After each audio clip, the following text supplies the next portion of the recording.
I said, the June competition is one I've set. The theme is sets of 3, so however you want to interpret that yourself.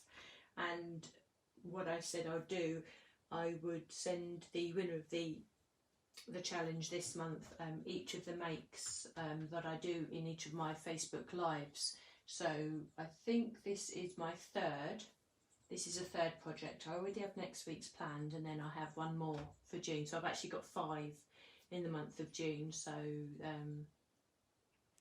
I've got 5 projects to send out to the person who wins the challenge this month. So we look forward to seeing all your entries. Okay, this is today's card.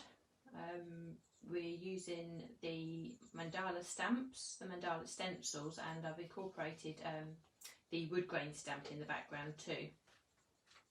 If I tilt the card a little bit, hopefully you can see that there's some mica going on the flags here, and also I've stamped the mandalas and added some mica in the background. I'm going to do these slightly different today, so hopefully these will show up a little bit better today. But it's all about layering and adding different levels, different layers to your card, just to build up and to show you different techniques.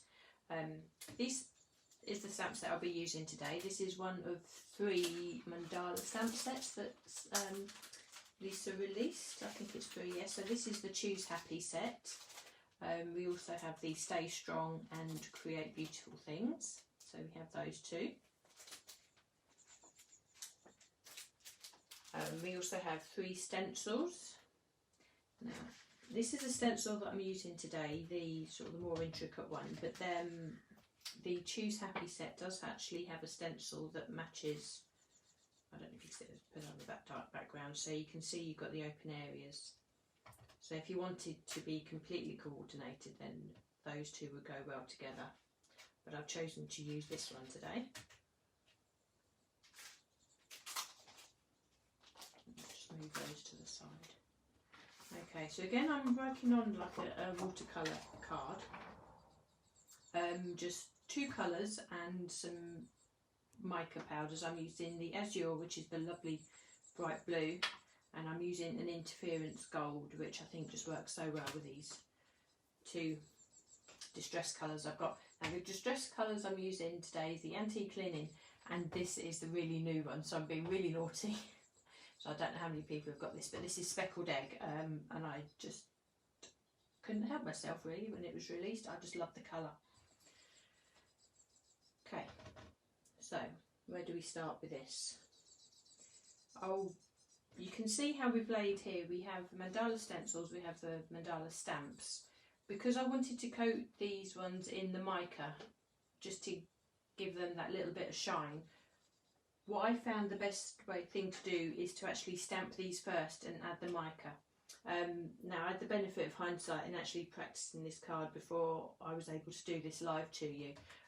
Initially I stamped all the background, then I put the mandala stamp over the top to put the mica on, but I found that all the stamping that I'd done picked up on the mica, which wasn't the look I was going for. I mean, it looked pretty, and if that's the look that you're after, then by all means go ahead and do that, but I just wanted to pick out the mandala with the mica. So I found the best way to do that was to actually stamp it first. So to catch the mica onto your stamps, the best thing to use is the clear embossing pad. Now I'm using the Nouveau one. There is also Perfect Pearls, Wow Embossing do a clear embossing pad. There's also Versamark. They all do the same job. If you don't have any of those, then you can actually use any ink that stays wet enough to actually catch the mica. The only thing I would say is that the colour of the ink will affect the colour of the mica that you're sitting on top, but you know, that's actually a good way to experiment. Who knows, you can come up with some lovely combinations that way. So I'm going to put one of the mandalas there. So just bear in mind, because I'm using the clear ink, you won't actually see this when I take the stamp away, but just give that a good press down.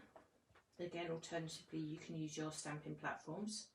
I didn't clean my stamp quite well enough. I've got a little bit of black coming through there, but that's not too much of a bother. Now, I always work in threes, which is probably why I set the challenge as I did this month. So I'm actually going to place the mandala in 3 places. Now this time I'm just going off the page, so we just have the corner.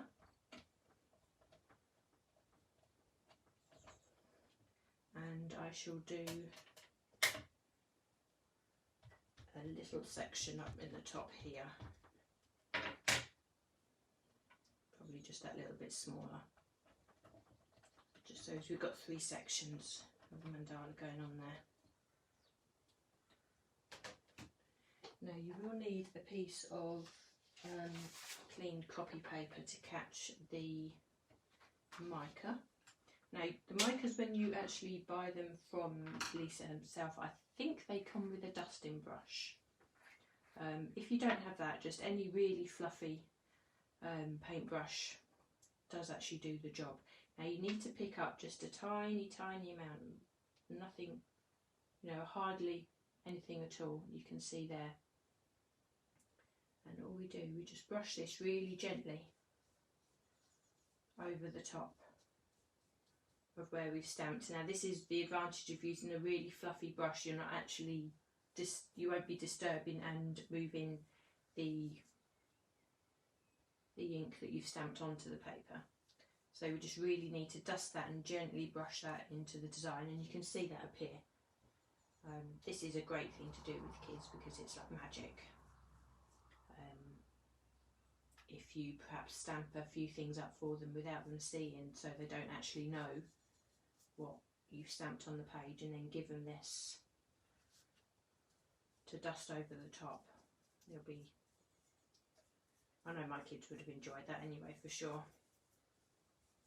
And they don't always understand the less is more concept when it comes to mica, so you could get a little bit covered, but hey, that's the fun of crafting with kids, isn't it?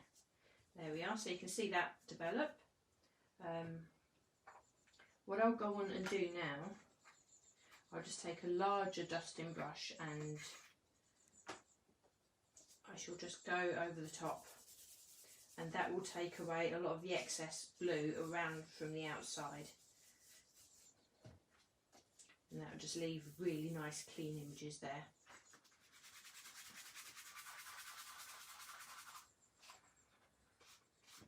Brush is shedding everywhere, there we are.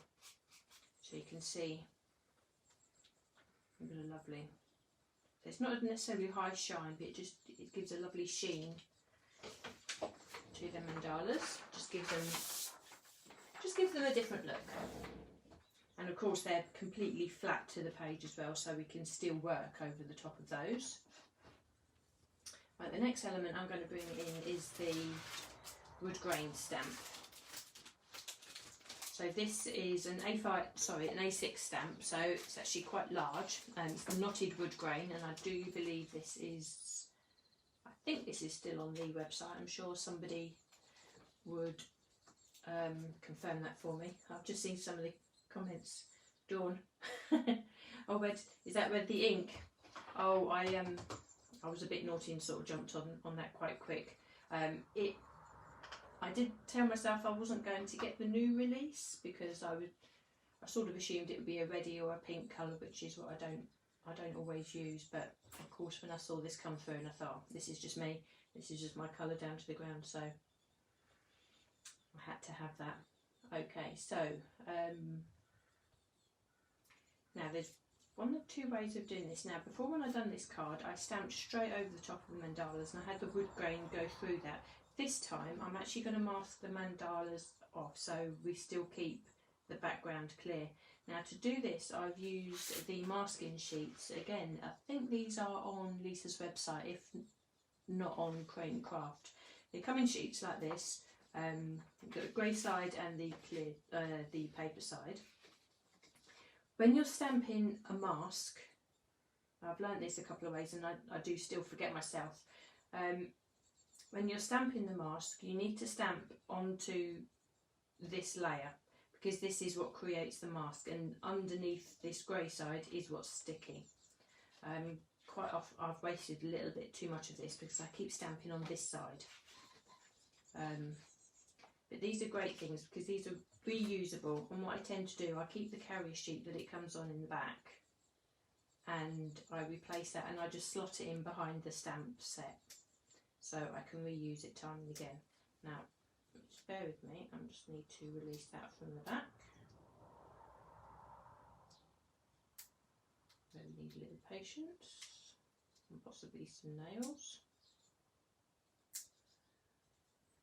So I should have done this before. There we are, it's come in. Okay, so you can see here, you actually have a film. So keep this because you want to replace the mask back onto that.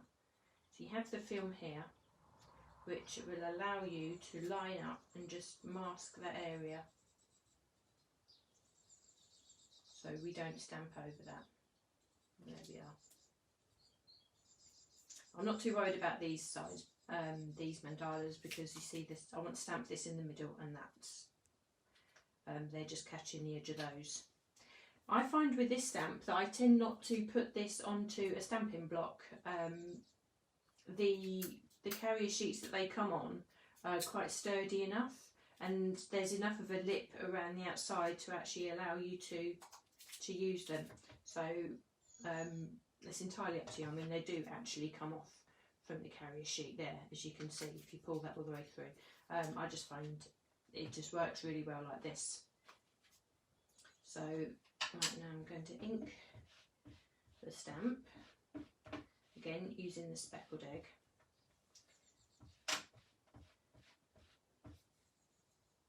Now this is just going to be stamping into the background, so it's not going to be a perfectly crisp, or it might not be a perfectly crisp image. That doesn't matter too much because I'll be working and inking over the top of this. Now we do have quite square edges on this stamp because of the nature of the way they cut, and because I want the edges to sort of blend as seamlessly as I can into the border. I'm just going to take a cloth, or it could be a paper towel, I'm just going to wipe around the edge of these stamps, and that will just soften the ink that's on there.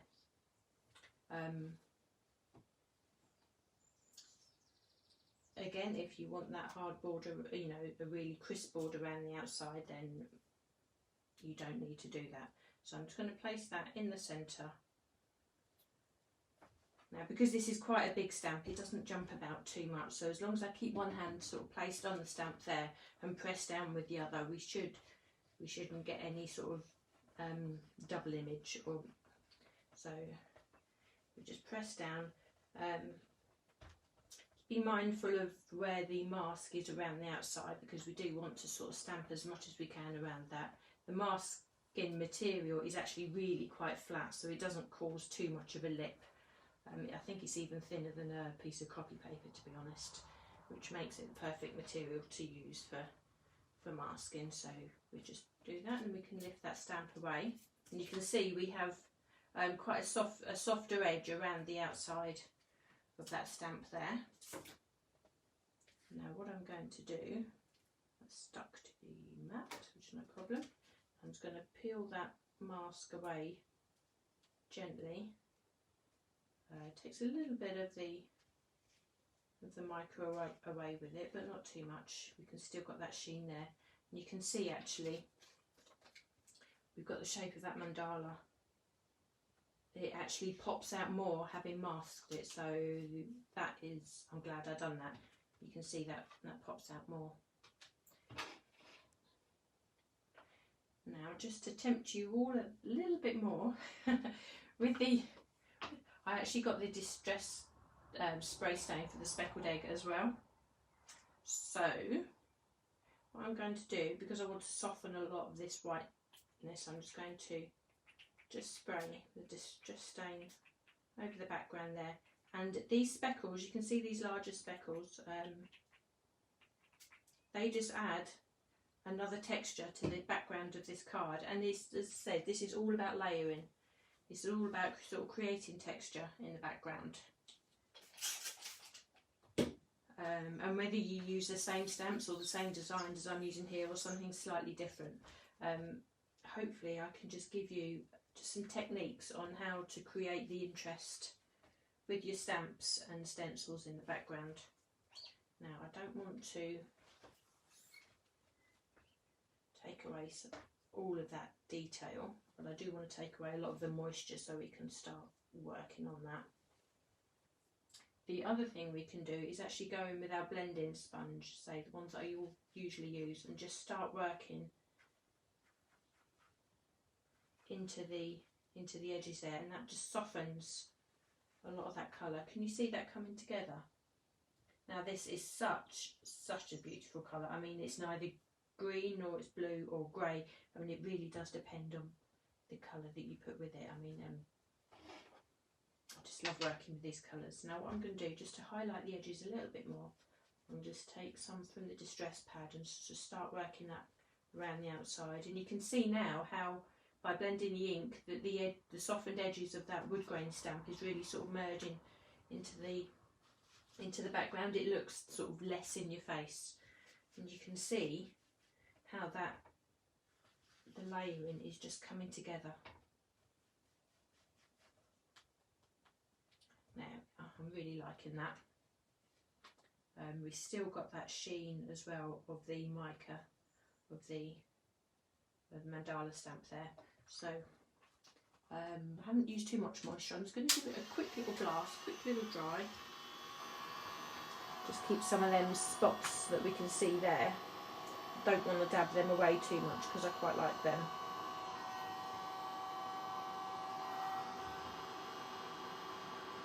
We'll just dry them out. Obviously you'd have the time at home just to allow them to air dry. Okay. Now I'm going to bring in the mandala stamp. So we've created a bit of a darker shadow here. I used a slightly darker ink on this, but I'm going to go with the antique linen on this one, so give a slightly different look to this. The antique linen will just really tie in the gold interference mica that we will use in just a second.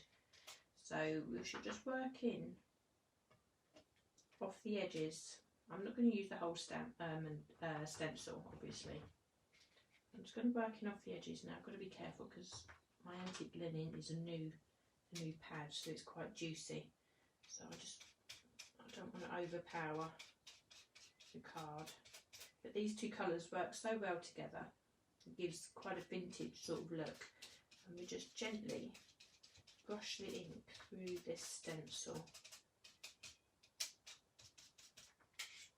There we are. You can see, actually, you can see how those colours just work so well together. Hopefully that shows up on the video there. Just a quick look at your comments. Elizabeth, you'll have to raid your the makeup brushes. Actually, the makeup brushes would be really ideal, especially for the dusting away at the end, because they're so large. Okay, so just gently bring in the antique linen from the edge there. We'll just gently brush from the outside. I mean, if you find you have one of your ink pads, whether it be distress or another colour, if it is too much, just put some of the ink onto your blending sponge and just either onto a messy mat. One of Lisa's messy mats actually would be perfect for this, or just a piece of copy paper. Just take away some of the ink slightly. Normally I would say work off the solid part of the stencil, and that would actually sort of blend the ink a bit better, but this is quite open. So we just work that, and I'm not pressing too hard. You can just see just the subtle difference that that little bit of stenciling makes. I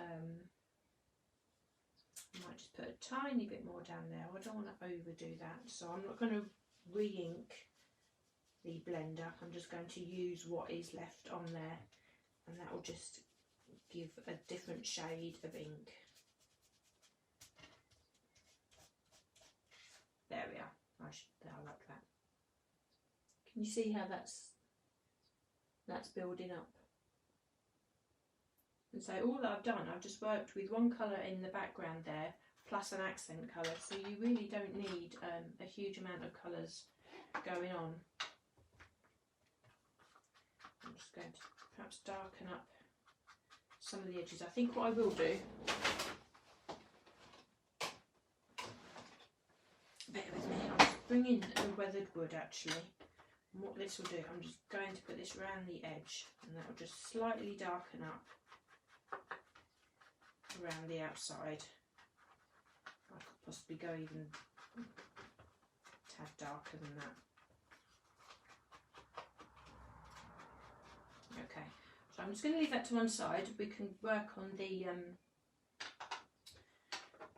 on these banners now. Now I've already pre-cut them, again working in threes. Say even without the theme, I think I would possibly have put 3 on here anyway. And these are cut from Lisa's Fundamentals collection. These are the nested banners. I used these last week actually in this card where I used the larger fishtail ones. But this time I'm actually going for the rounded ones, and I'm using the smaller of the dies there. This one, as you can see. Now I'm going to leave these, I'm not going to colour tint these. What I will do, I'm going to take the die, and I'm going to use the die as a stencil, as it were. And I'm going to use, well, I'm going to use an embossing pen. This is basically clear embossing ink in a pen form. If you don't have this, what you can do is take a sponge, and I'll show you. Take a sponge, take it to your embossing ink, and just sponge through the die there. And what that is going to do, it's going to leave a nice white edge, obviously where the die is covering up, and it's going to add, excuse me, it's going to add the embossing ink to the centre there. And that will allow us to add the mica powder on. So I've done that one, you see, with the sponge. I mean, this is quite a nice technique to do, using the dies as a stencil like this to actually ink, you know, actually apply ink through the centre as well. Just to sort of colour tint, it will give, it will keep that border, that nice white border, or whatever colour colour card that you've used.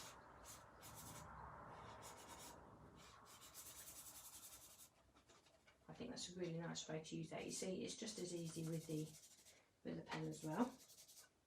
And if you catch the light right, you can actually see where you've coloured in. So we shall do all 3 of those.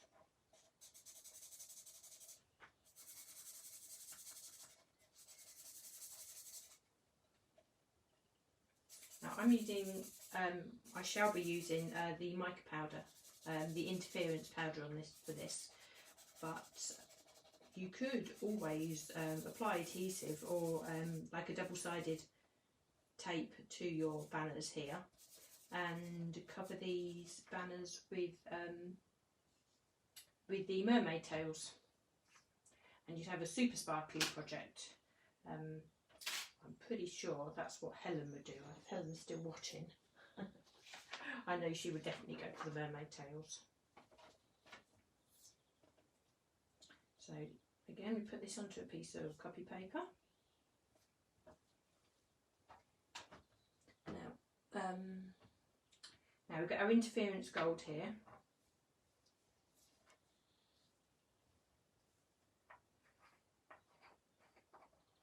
These powders, this one has got a slight golden hue to it, but you don't really see the beauty of these until they're on the paper.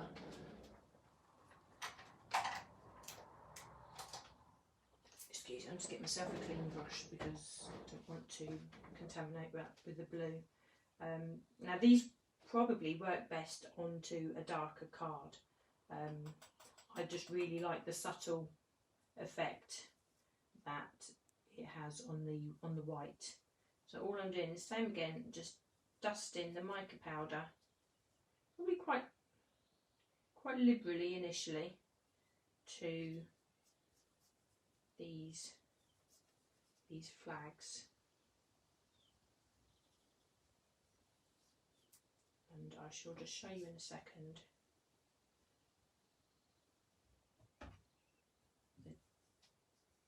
I shall tilt these to the light in a second and you'll just see the effect that this has.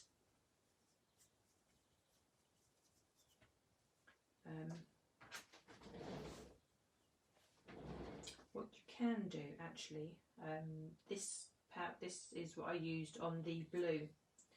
It will still have some blue on there, and you can actually just gently tint some of that with the blue that's on there, because I've covered up most of the embossing ink with the gold. It's not taking too much of the blue, which it would have done if I'd have put the blue straight. If I dip the blue brush into the gold interference, if that makes sense. But what it does do, it does just slightly tint.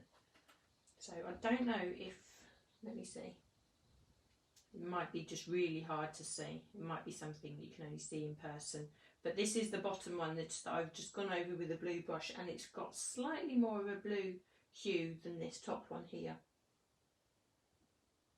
In some lights you can possibly see that. It just gives a really nice look. So I'm just going to move these to one side and move that out of the way.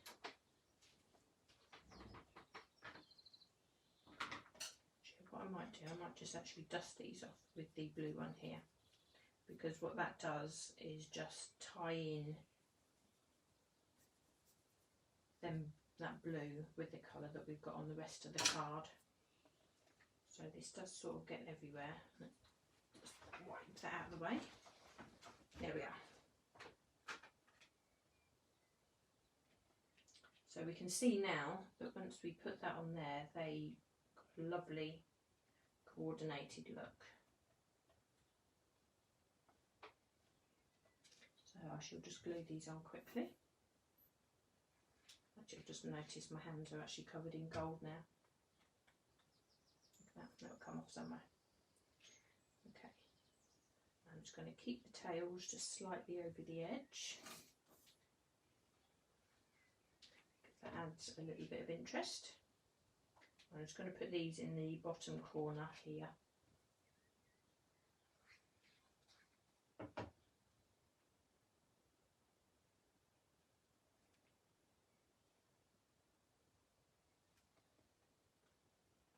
Actually, what I didn't do, the next thing, we need to cut some butterflies to go onto that, and these are cut from, excuse me a second,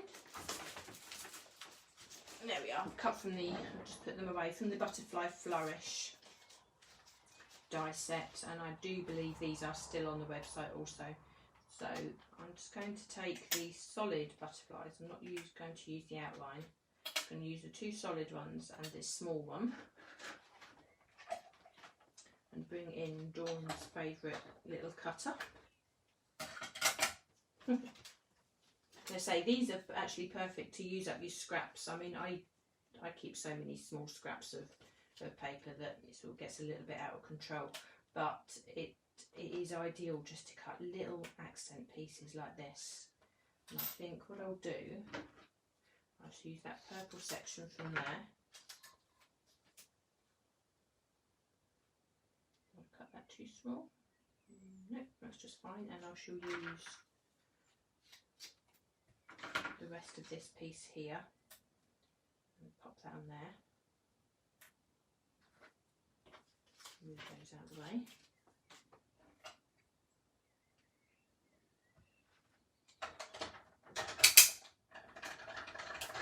run those through quickly.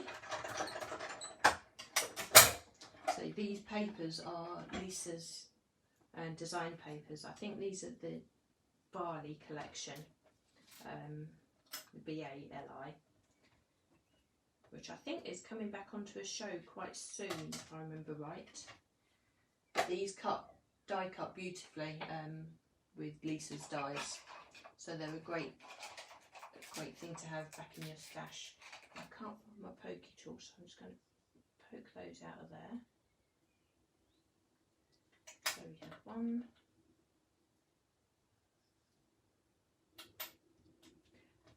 The advantage with these papers also is that they are double-sided.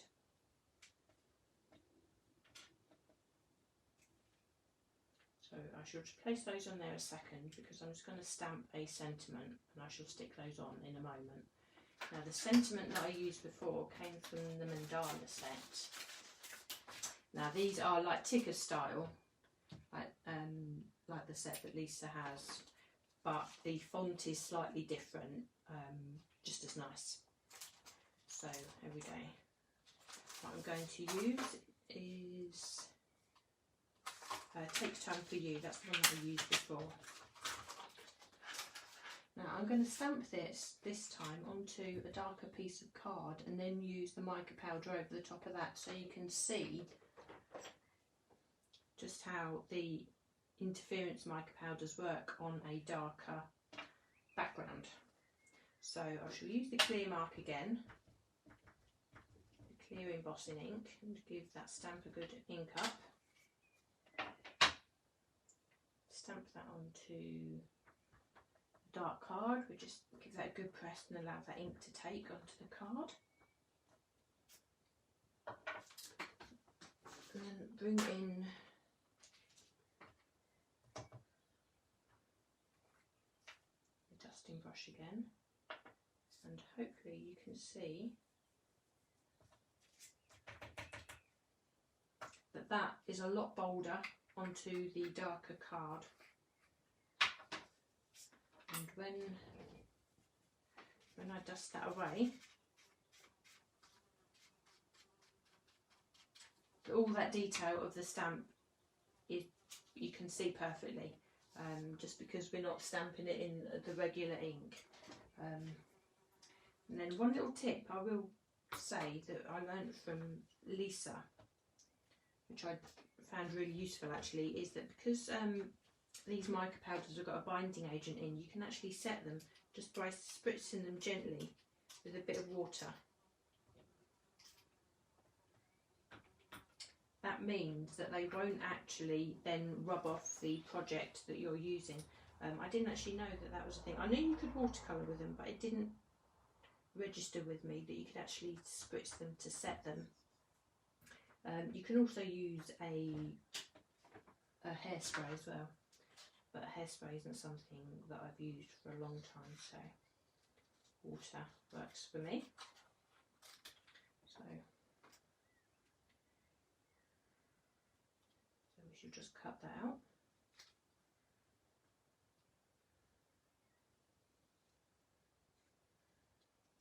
And this is just a nice subtle way to add a sentiment. I think it's it will catch the light, but it will just sit there, sit there quietly. And now I can start adding this to the card. So a little bit of glue, and put that there, and we'll just blend up the wings just gently on the butterflies, and we'll just add a little bit of glue to the centre. So this is what gives our card just that little bit of dimension. And we can just have those sort of laddered as we go up. Now you can see these butterflies actually, they're slightly different colours to what I used before. But because of the tones are the same, it works just as well. Now, bear with me, we have just a little finishing touch, and we'll just add a couple of the gems. Now these are the brand new gems that Lisa bought, as opposed to the pearls, which again are gorgeous. These are actually faceted gems. They're not silver, they're not backed, which allows their colour to really come through, and they're just perfect to add to the centre of those butterflies there. Now, I won't glue that on at this stage. Now you can see by adding that onto a border with that teal background that that card has really come to life. Let's just move everything out of the way. Hope you enjoyed that today. I hope I haven't rattled on for too long. I just really enjoy layering up and showing you all these different techniques, and I know some people can get phased by stamps and whatever sometimes, but it really is just a case of playing. So there we are, we can see the two different versions, are slightly different colourways, and they are sort of quite subtle. I'll post up a picture of this in the main group and you'll see a better picture of it there. So I hope you've enjoyed that today. Let's see what the comments we've got coming up. Okay, Sarah's watching us from the beach. Lucky Sarah. Let's have a see.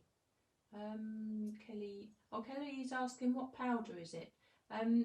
Is this the Interference Gold? These are the mica powders. They come in 2 sets. I'm sure somebody will put up the details in the group for you, but we have 2 sets. We have the coloured ones, and we also have the interference ones, which don't look hugely exciting in the pot, but when they are added to any dark card, they add so much, a lovely pop of colour. If you find Lisa on Creating Craft, she's done lots of demos on there, and I'm sure that there'll be some demos on our YouTube channel or either on our blog that the other design team members have used. We shall try and incorporate those and find some links for you. Okay, so I shall leave you for today.